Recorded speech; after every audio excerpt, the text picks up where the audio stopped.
오늘은 성동구 유창길 한의원의 유창길 원장님 모시는 날입니다. 그럼 원장님 만나보겠습니다. 원장님 안녕하세요. 안녕하십니까. 류마티스 질환과 턱관절 질환에 대해서 쭉 이제 알아보고 있는데요. 오늘 말씀해 주실 주제는 어떤 건가요? 네, 오늘은 강직성 척추염이라는 병에 대해서 설명을 드리고요. 그리고 또 한방 치료를 통해서 강직성 척추염이 호전된 사례에 대해서 말씀을 드리겠습니다. 강직성 척추염. 저도 좀 병명이 이제 생소한데요. 이 병명 그대로 척추가 강직이 되는 병일까요? 네, 지금 말씀하신 그대로인데, 강직성이라는 건 이제 굳어진다는 얘기죠. 예. 뻣뻣해진다는 걸 강직이라고 하는데, 뻣뻣해져서 척추가 강직이 되면서 움직임이 둔해지거나 움직이지 못하는 걸 강직성이라고 하고요. 예. 척추염이라는 것은 말 그대로 척추의 염증, 척추의 마디 사이에 염증이 생겨서 통증이 일어나는 것을 말하는 거예요. 그래서 이 강직성 척추염이라는 병은 척추, 마디, 척추부터 경추까지 다요. 마디 염증이 생기고, 그리고 통증이 생기고, 진행되면서 그 염증 부위가 굳어지고 강직되면서 뻣뻣해지고, 결국은 대나무처럼 변합니다. 아이고. 그래서 뱀부 스파인이라고 하는데, 통대나무 모양으로 척추가 딱 굳어버려요. 그래서 척추의 움직임이 제한이 옵니다. 이렇게 진행이 되는 게 무서운 점인데, 이 강직성 척추염이란 이렇게 염증이 척추 마디에 생기면서 점차 강직되고 대나무처럼 굳어지는 병이다. 이렇게 말씀드리겠습니다. 예. 이 강직성 척추염 역시 류마티스 질환 중 하나라고 또 말씀을 해 주셨는데요. 이 강직성 척추염 왜 발생합니까? 현대의학적으로는 아직 뚜렷한 원인은 밝혀내지 못하고 있습니다. 예. 다만 HLA-B27이라고 하는 유전자가 있는데, 그 유전자가 강직성 척추염 환자들에게서 잘 발견이 돼요. 그래서 이 HLA-B27이라는 유전자가 양성인 경우에 강직성 척추염으로 확진한 경우가 많고요. 그리고 가족 중에 이 강직성 척추염 환자가 있으면서 본인이 혈액검사상 HLA-B27 유전자가 양성이 나오면 강직성 척추염일 가능성이 아주 높아지고, 지금은 없더라도 향후에 발생될 가능성이 많아지는 거예요. 그런데 이제 예외도 있습니다. 예. 이 HLA-B27이라는 유전자가 음성이라고 하더라도 강직성 척추염이 발생될 수는 있습니다. 그렇군요. 이 강직성 척추염의 증상 어떻게 나타나나요? 네, 아까 말씀드린 것처럼 척추가 뻣뻣해지고 굳어지다 보니까 허리가 아파요. 척추에 통증이 오고, 이 엉치 쪽의 천장관절이 아프기 때문에 허리하고 엉치 쪽이 아프고 뻐근하고 뻣뻣해지고 굳어지죠. 그래서 이렇게 천장관절, 엉치, 허리 이하 부위, 엉덩이까지 관절이 뻣뻣하게 굳어지면서 뻐근하게 아파진다. 이게 첫 번째 증상이 되겠습니다. 그럼 일반적인 요통과 강직성 척추염의 허리 통증과 구별하기가 또 쉽지가 않을 것 같은데요. 그 차이점을 구분할 수 있는 방법이 있을까요? 네. 지금 말씀하신 부분 때문에 강직성 척추염이 초기 때 이렇게 허리 통증만 나타나는 경우가 있거든요. 요때 일반 요통으로 착각하고 그냥 지나쳐버린 경우가 많습니다. 예. 그러니까 그냥 내가 허리가 그냥 아픈가, 디스크가 있나, 척추관 협착증이 있나, 이렇게 생각하고 그냥 지내다가 나중에 알고 보니 그게 강직성 척추염으로 진행이 돼버리는 거예요. 그래서 이걸 구별을 해야 되는 게 상당히 중요합니다. 첫 번째 구별 포인트는 조조강직입니다. 조조강직이요? 예, 이게 오전에 일어났을 때 뻣뻣하고 허리가 아프고 뻐근한데 한두 시간 움직이면서 활동을 하다 보면은 뻣뻣함이 풀려요. 그래서 부드러워진 거죠. 오후가 되면은. 요게 강직성 척추염의 특징이고, 일반적인 허리나 디스크 이런 요통들은 하루 종일 아플 수도 있고, 활동을 하면 더 아플 수도 있고, 움직이면 더 아플 수도 있는 것이 특징인데, 특히나 또 중요한 부분은 10대에서 20대 젊은 남성, 예. 특히 군대에 가는 연령대, 그때에 만약에 허리가 이렇게 아침에 조조강직이 있으면 아프다. 그러면 강직성 척추염의 가능성이 높아집니다. 그러니까 그 허리에도 그 어떤 건강의 이상 신호가 오면 그냥 뭐 괜찮겠지 이렇게 넘어가는 게 아니라 혹시 이러면서 좀 자세한 그 진단을 받아봐야 되는 것 같습니다. 그렇죠. 조조강직이 있으면 또 그런 강직성 척추염의 특징이라고 말씀해 주셨는데요. 이 강직성 척추염의 증상들 계속 소개해 주시죠. 예. 두 번째 강직성 척추염 증상으로 나타날 수 있는 건 류마티스 관절염처럼 팔다리의 관절이 아픈 거예요. 손목, 발목, 무릎, 팔꿈치, 손가락, 발가락. 류마티스 관절염처럼 관절들이 아플 수 있다. 그래서 강직성 척추염인데 초기에 이게 류마티스 관절염하고 증상이 헛갈릴 수가 있기 때문에 류마티스 관절염으로 진단받는 경우도 꽤 많습니다. 예. 그래서 관절이 아프더라도 류마티스 관절염이 아니고 강직성 척추염일 가능성이 있고, 강직성 척추염의 세 번째 증상으로는 발 뒤꿈치 아킬레스건이나 발바닥이나 이 앞가슴뼈 힘줄이 있는데 이런 뼈와 힘줄 인대가 부착하는 부위가 있어요. 근건의 뼈 부착부. 이게 아킬레스건처럼 힘줄이 뼈에 붙는데 이 앞가슴뼈처럼 힘줄이 인대가 뼈에 부착되는 부위가 아프면 강직성 척추염일 가능성이 높아집니다. 그러니까 지금 정리해보면 강직성 척추염의 증상은 허리와 척추, 엉치 쪽 천장관절에 뻐근하고 강직되고 아픈 증상. 두 번째로는 손발, 팔꿈치, 손목, 발목, 무릎, 고관절같이 일반적인 류마티스 관절염처럼 관절 증상. 세 번째로는 지금 말씀드린 것처럼 뼈, 인대, 힘줄의 부착부, 근건의 골 부착부에 통증이 올 수 있다. 이렇게 정리를 할 수가 있고, 그 외에는 이제 진행이 돼서 합병증이 나타나는 경우인데 눈에 포도막염이 나타나는 경우 있고요. 예. 그다음에 폐 섬유화 등의 증상이 나타날 수도 있습니다. 예. 강직성 척추염에 대해서 이야기 나누고 있습니다. 이렇게 쭉 증상을 살펴보니까 치료가 참 쉽지 않을 것 같습니다. 치료는 현재 어떻게 이루어지고 있습니까? 그 일반적인 류마티스 내과에서 지금 치료가 이루어지는데 류마티스 관절염 치료하고 비슷한 방식으로 이루어지고 있어요. 그 소염 진통제로 염증과 통증을 줄여주는 치료, 약물 치료죠. 그러면서 면역 억제제, 이런 약물요법이 주로 류마티스 관절염처럼 약물요법으로 치료를 하는데 요즘은 생물학적 제제라고 해서 주사요법이 또 나왔습니다. 예. 그래서 이 주사요법으로 치료하는 게 요즘에 또 증가가 되고 있습니다. 근데 이제 문제는 현대학의 강직성 척추염 치료가 이렇게 약물요법이나 주사요법인데 증상을 완화시키고 잠깐 가라앉히는 거는 장점이 있어요. 그런데 이게 시간이 오래 지속되면서 강직성 척추염이라는 병이 낫지는 않고 진행이 돼버린 경우, 그리고 약이 안 들으면서 아니면 주사에 의한 부작용이 나타나면서 합병증이 오는 경우, 이런 경우가 이제 문제가 되거든요. 예. 이것은 강직성 척추염이 약물요법이나 주사요법으로 근본 치료가 되다기보다는 증상 완화, 일시적인 염증 억제를 하다가 시간이 흘러버리면은 이렇게 병이 진행되고 부작용과 합병증이 나타나는 것이 문제죠. 그러면 한방에서는 강직성 척추염의 원인 어떻게 보고 있고 어떤 방식으로 또 치료하는지 궁금한데요. 그 한방에서는 일단 강직성 척추염의 원인을 면역의 균형이 깨진 것으로 봅니다. 우리 몸의 면역계의 균형이 깨지면은 척추 사이사이 마디에 염증이 발생하는 거예요. 그 다음에 두 번째는 구조적인 문제인데, 우리의 뇌와 척추가 우리 몸의 중심 구조인데 뇌와 척추의 구조의 균형이 깨지면, 우리 몸의 중심축의 균형이 깨지면은 척추 마디마디에 또 염증이 생기면서 통증이 생기고 강직으로 진행이 되는 겁니다. 그리고 또 한 가지 원인은 요즘에 인스턴트 음식이나 패스트푸드 같이 부적절한 음식 섭취, 자연식이 아닌 인공적인 음식들 섭취하는 게 발병 원인의 중요한 하나고요. 두 번째는 어느 병이든지 이것이 해당됩니다만은 과로와 특히 제일 중요한 것은 극심한 스트레스가 있은 후에 강직성 척추염이 발병이 됩니다. 이것은 예. 거의 무조건이라고 보셔도 됩니다. 그렇군요. 예.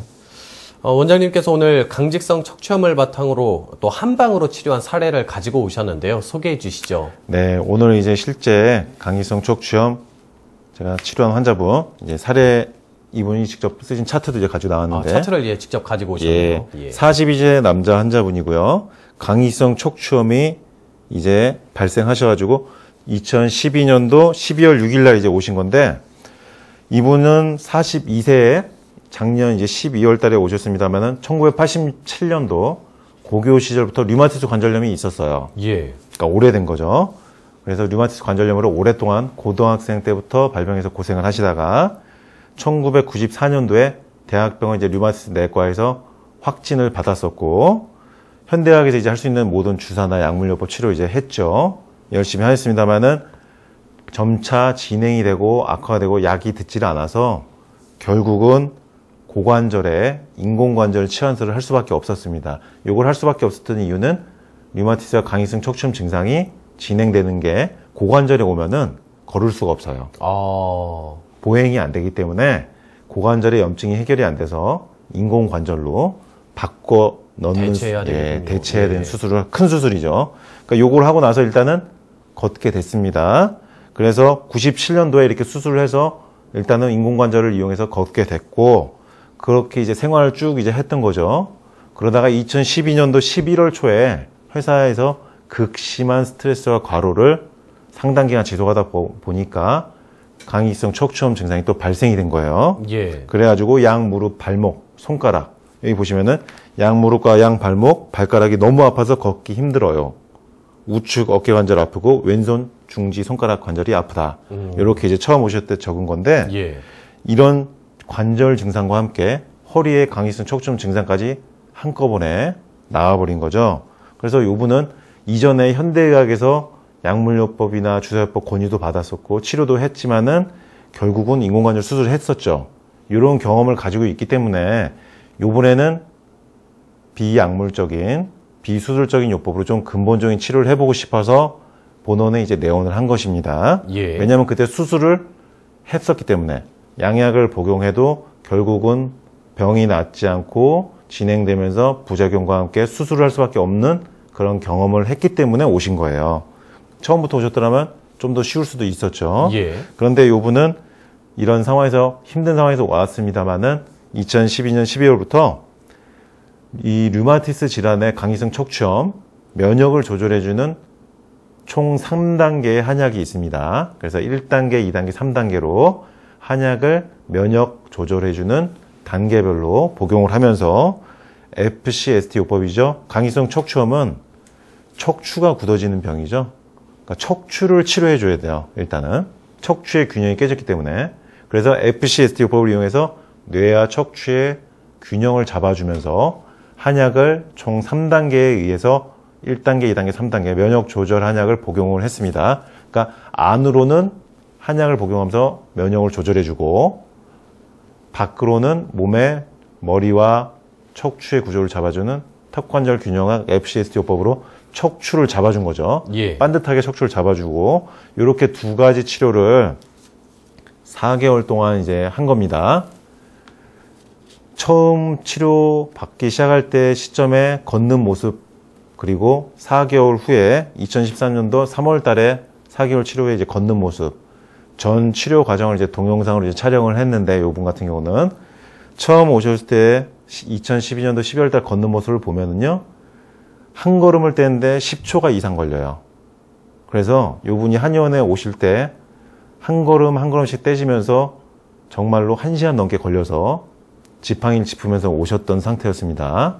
이제 젊은 남자분이시라서 자력으로 지팡이 짚고서 1시간이 걸려도 오셨어요. 천천히 땅에 발이 붙어 있을 정도로 발이 떨어지지 않기 때문에 보행이 이렇게 안 됐던 분인데, 2013년도 3월 달에 4개월 치료 후에 찍은 동영상을 보면은요, 자력 보행으로 성큼성큼 잘 걷는 겁니다. 예. 그러니까 요분이 87년부터 시작된 류마티스와 강이성 척추염 증상, 오래됐지만은 4개월 동안 치료해서 빨리 좋아할 수 있었던 건데, 그 이유는 일단은 3단계에 걸친 면역 조절하는 한약을 복용하면서 동시에 척추를 바로 잡아주는 FCST 요법, 턱관절 균형학을 동시에 병행 시술해 주니까 2012년도 12월 달 걸을 수가 없을 정도로 1시간이 걸렸던 분이 10분에서 15분 만에 오는 정도로 성큼성큼 발자국 뛰면서 걷는 정도로 호전이 된 거예요. 그래서 4개월 동안의 이 치료 전후 동영상을 비교를 해보면요,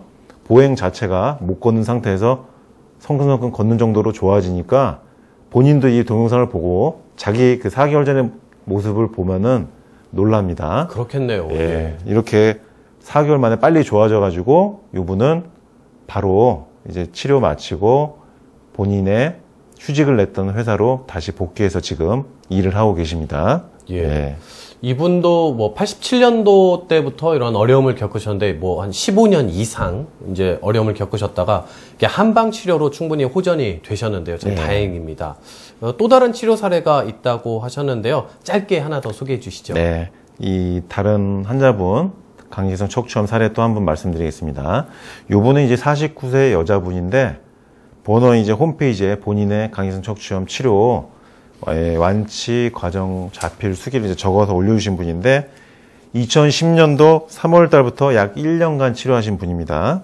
이 강직성 척추염인데 남동생이 강직성 척추염이었어요. 그래서 가족 중에 강직성 척추염이 있는 분이셨는데 이분이 한의원에 내원하신 이유는 요즘 강직성 척추염에 사용하는 가장 최신 주사제인 생물학적 제제를 주사 치료를 받다가 예, 중간에 소개해 주셨죠. 예, 그래서 좋아지고 있었습니다. 생물학적 주사 제제를 맞으면서 좋아지고 있었는데 이 생물학적 주사 제제의 가장 큰 단점은 뭐냐면은 폐에 종양이 생기는 문제가 있어요. 예. 아니면 결핵이 생기거나요.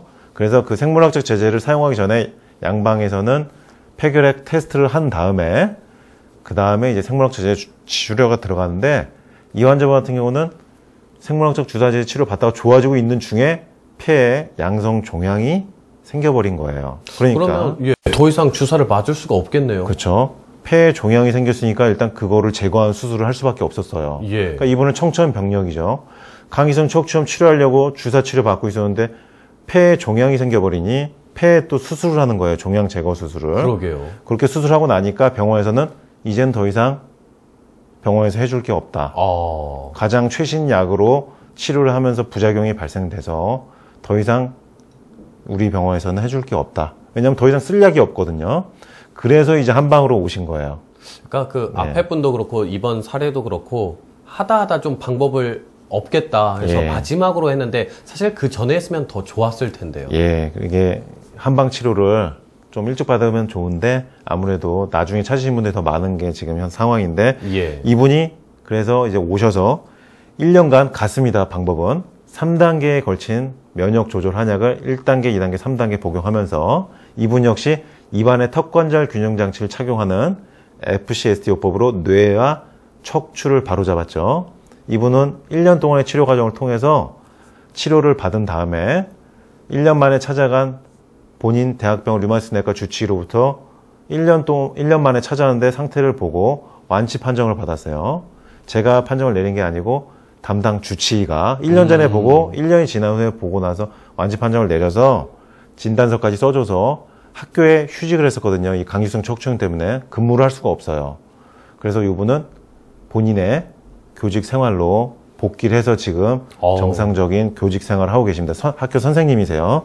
그래서 이분은 1년 동안의 치료로 강직성 척추염이 깨끗하게 완치된 사례예요. 이 경우는 왜 그러냐면은 척추가 완전히 강직이 안 됐었기 때문에 완치가 될 수 있었던 겁니다. 그러니까 예. 좀 빠른 시기에 한방을 이용하셔서 치료를 받으셨으면 더 좋았을 텐데요. 그렇습니다. 예. 예. 오늘은 강직성 척추염에 대해서 알아봤습니다.